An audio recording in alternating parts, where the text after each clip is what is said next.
Health news మీకోసం.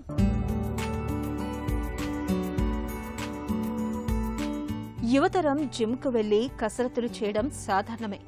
యూట్యూబ్లోనో నిపుణుల సూచనలతోనో ఆహార పద్ధతుల్ని మార్చుకోవడమో తెలిసిందే. అయితే ఇలాంటి జీవనశైలి యువత కన్నా వృద్ధులకే ఎక్కువ అవసరమని పేర్కొంటున్నారు అమెరికన్ ఆల్జీమర్స్ అసోసియేషన్కు చెందిన పరిశోధకులు. దీన్ని స్ట్రక్చర్డ్ హెల్త్ ప్రోగ్రామ్ అని పిలుస్తున్నారు.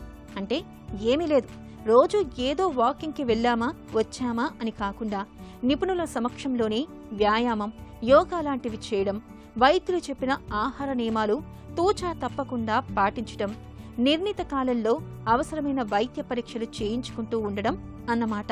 60-70 ఏళ్ల వయసులో శారీరకంగానూ మేధోపరంగానూ బలహీనమవుతున్న సుమారు 2100 మంది పైన శాస్త్రవేత్తలు ఒక పరిశోధన చేశారు. వాళ్ళందరికీ నిపుణుల పర్యవేక్షణలో వ్యాయామం, ఆహార నియమాలు పాటించమని చెప్పారు. 2 ఏళ్ల తర్వాత పరిశీలించినప్పుడు వీళ్ళందరి ఆరోగ్యం ఇదివరకటి కన్నా 3 రెట్లు మెరుగైనట్లు పరిశోధకులు గమనించారు.